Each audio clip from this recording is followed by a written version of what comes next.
Rail एवं metro rail से संबंधित किसी भी वीडियो को सबसे पहले देखने के लिए रेलवे लाइव एलपी चैनल को सब्सक्राइब कीजिए, साथ में शेयर करना मत भूलिए। हेलो दोस्त, रेलवे बम्पर भर्ती 2019 जिसकी बात हो रही है 1 लाख पोस्ट का और लेवल 1 पोस्ट ग्रुप डी। कुछ लोगों के यहाँ क्वेरी आएगा कि बार बार वीडियो आ रहा है, तो दोस्त मैं इंडिविजुअल कितने लोगों को बताऊं कि क्या है प्रोसेस क्या है, इसके लिए मैं कॉमन ये वीडियो बना रहा हूं। नहीं तो एजुकेशन बहुत ज़रूरी है। तो यहाँ एजुकेशनल क्वालिफिकेशन की बात चल रही है, जहाँ पे एक तरफ से मिनिस्ट्री ऑफ रेलवे की तरफ से ट्वीट हो गया है जिसमें 10 क्लास के लोग भर सकते हैं। दूसरा आया है आरबी नोट नंबर 148/2018 जिसमें क्वालिफिकेशन ITI NAC और 10th के बाद चाहिए था, प्लस में चाहिए, डॉट में नहीं, यानी 10वीं यहाँ नहीं कहता है। इसकी हकीकत क्या है इसके बारे में आज जांच करेंगे और आपके सामने पेश करेंगे। लेकिन सबसे पहले उन लोगों को बता दूं, मैं ना ITI का फेवर कर रहा हूं ना 10th का फेवर कर रहा हूं। जो रूल है उसके बारे में आपको बता रहा हूं कि क्या प्रोसेस है, क्योंकि सभी लोग को जॉब चाहिए, 10th को भी जॉब चाहिए, ITI को भी जॉब चाहिए। और दूसरी बात मैं क्लियर करना चाहता हूं कि इसमें मेरा कोई पर्सनल इंटरेस्ट नहीं है, ना मैं कैंडिडेट हूं ना मुझे जॉब चाहिए। समझिएगा टेक्निकली टर्म को, क्योंकि मेरा एक चैनल है इसलिए मैं रेलवे के बारे में ही सारा बताता हूं। इसलिए मेरा ये फॉर्मेलिटी बनता है कि टेक्निकली चीज़ों को क्लियर करें। तो अब यहाँ बात समझिएगा कि मिनिस्ट्री ऑफ रेलवे अगर कह सकते हैं कि 10th पे वैकेंसी होनी चाहिए तो ये भी गलत नहीं हो सकता। दूसरी तरफ अगर कह दिया जाए कि आरबी नोट नंबर ऑफिशियल दे रखा है कि क्वालिफिकेशन 10th और ITI NEC दोनों होनी चाहिए, ये भी गलत नहीं हो सकता। तो क्या उपाय होगा जो आपको एग्जैक्ट करना है? तो यहाँ खुशखबरी है 10th वाले के लिए भी और यहाँ खुशखबरी है ITI वालों के भी। तब कुछ लोग कहेंगे कि दोनों के लिए खुशखबरी कैसे है, वही इस वीडियो का टॉपिक है और दोनों चीज़ को मैं एक एक दिखाता हूँ। तो सबसे पहले चलेंगे हम 2018 की नोटिफिकेशन में, 2/2018। समझिएगा बात को, एक एक करके मैं क्लियर करूंगा।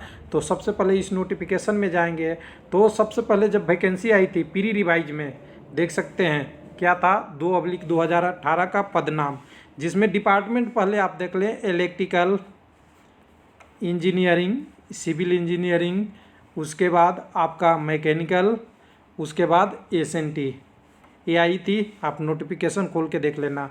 ये 4 डिपार्टमेंट है, electrical engineering, mechanical and SNT।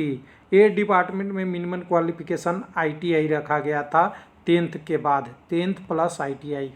समझिएगा बात को। उसके बाद कुछ पोस्ट ऐसे थे जिसका मेडिकल ट्रैफिक और ट्रैफिक, ये 5 डिपार्टमेंट थे जिसमें हेल्पर, मेडिकल, हॉस्पिटल अटेंडेंट, सहायक पॉइंटमैन, गेटमैन, पोर्टर, हमाल और स्वीपर कंपोल्टर, इसके लिए क्वालिफिकेशन 10th मिनिमम थी।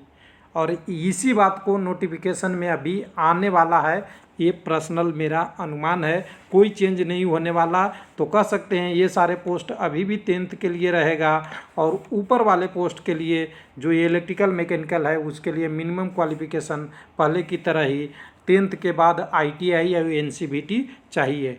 अब इसके लिए कैसे वेरीफाई करें इसको समझना है आपको। तो हम 2-3 नोटिफिकेशन जो पहले ही दिखा चुके हैं, तो ये देखिए रेलवे का वेबसाइट है जहाँ पे आप एक एक करके समझिएगा। 2 नोटिस इसके बारे में आई हुई है पहले भी।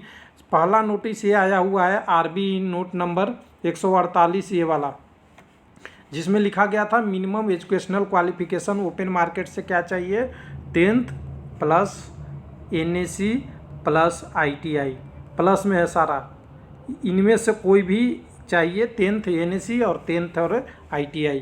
समझ सकते हैं, ये SCVT हो सकता है, /NCVT ITI हो सकता है, लेकिन NAC केवल NCVT से चलेगा।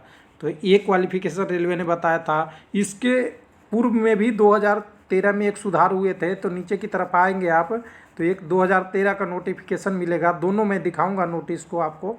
2013 में आप देख सकते हैं यहाँ पे एक आया था educational qualification for staff open market पे बैंड 1, जिसमें 1800 बेसिक थी।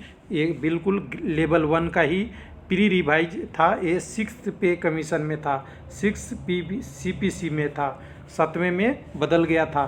तो 2013 का दोनों नोटिफिकेशन आप पढ़ेंगे तो मैं नोटिस आपको पढ़ा देता हूँ, एक एक करके दोनों को आप पढ़िएगा। पहले हमारे पास नोटिस है 2013 वाला का, देखिएगा, समझिएगा बात को, तभी आपको बोलना है। उसके बाद आप यहाँ देखें तो जब 2013 में से पहले 8 के बाद भी जो ITI या 10th कर लेता था उसको भी इक्विवेलेंट माना जाता था कुछ पोस्टों के लिए जो रेलवे का था। लेकिन 2013 में इसको सुधार करके क्या किया गया था देख सकते हैं। The ministry of railway have decided henceforth minimum educational qualification for recruitment for pay band 1। देखिएगा पे बैंड 1 की हम बात कर रहे थे, पे बैंड 1 बाद में दिखाएंगे कि ये लेवल 1 कैसे हुआ, जिसकी बेसिक ये थी इसमें 1800 ग्रेड पे था। तो 10th पास और ITI, देखिए जो रेलवे मिनिस्ट्री बोल रहा है 10th पास अलग चाहिए और ITI अलग चाहिए और NSC अलग चाहिए, या तीनों में से कोई एक हो तभी आपको पास चलेगा। ITI आपको 10वीं के बाद चाहिए, NSC 10वीं के बाद चाहिए और 10वीं केवल हो तभी चलेगा। ये 2013 कर रहा था, कोई दिक्कत नहीं है। उसी को आगे बढ़ा के अगर आप अगले नोटिस में देखें जो हमारा RBE 148/2018 है जो 25/9/2018 को पब्लिश किया गया था। इसमें भी वही बात को दोहराया गया है कि मिनिमम, देखिए यहाँ देखिए RS पे, और पहले क्या था पे बैंड 1 था जिसको बाद में लेवल 1 कर गया है 7 CBC मैट्रिक्स में।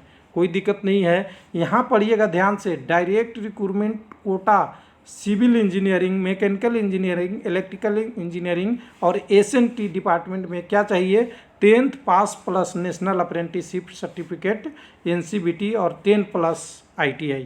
तो यहाँ 10वीं का जिक्र नहीं है, 10th प्लस ITI और 10th प्लस NSC इसी की जिक्र है।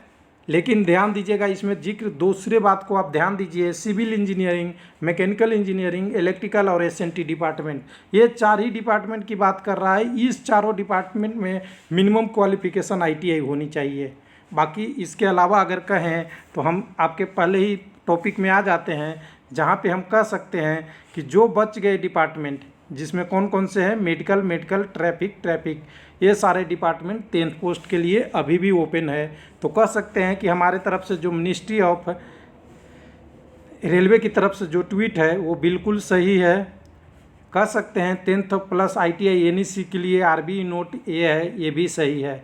तो यहाँ खुशखबरी दोनों के लिए है, 10th के लिए भी पोस्ट आएगा और ITI के लिए भी आएगा। केवल कन्फ्यूजन है तो कुछ लोग की गलत जानकारी की वजह से, और पहले भी बात हुआ था कि हमने भी बात किया था कि एजुकेशनल क्वालिफिकेशन ITI ही होगा, तो ITI होगा। उसके साथ साथ डिपार्टमेंट ध्यान रखिएगा कौन कौन से डिपार्टमेंट में होगा ITI, इलेक्ट्रिकल में, मैकेनिकल में, आपका सिविल इंजीनियरिंग में और आपका एक SNT डिपार्टमेंट में। इसी में मॉडर्नाइजेशन जो टेक्निकल पोस्ट है उसमें मिनिमम क्वालिफिकेशन ITI होगा। बाकी जो आपका मेडिसिन या मेडिकल डिपार्टमेंट है, ट्रैफिक डिपार्टमेंट है, ये दोनों डिपार्टमेंट में जिसमें gangman, portal, trackman, helper, medical attendant वगैरह पोस्ट के लिए मिनिमम क्वालिफिकेशन 10th रहेगी। तो आप समझ चुके होंगे कि यहाँ यही होने वाला है शायद। और जब बहुत सारा जो क्लियर होगा आपको जब नोटिफिकेशन आएगा उसमें सब क्लियर हो जाएगा।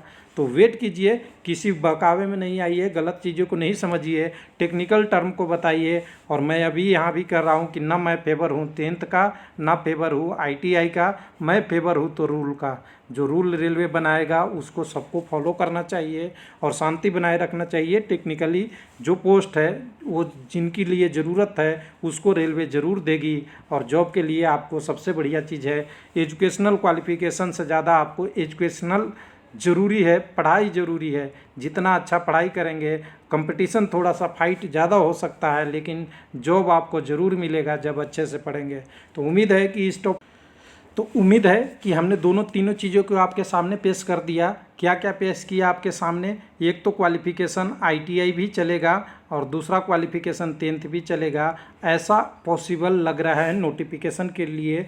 तो आप अपने प्रिपरेशन को तैयारी रखें, ITI है तभी, 10th है तभी। एक उम्मीद है जो पिछली बार क्या हुआ था जहाँ पे ITI मिनिमम एप्लीकेबल था उसको हटा के भी 10th कर दिया गया था, शायद इस बार नहीं हो। बस इतना ही चेंज होने की उम्मीद है और इसके लिए आप अच्छा प्रिपरेशन करेंगे तो आपके लिए बेटर होगा। थैंक यू, धन्यवाद।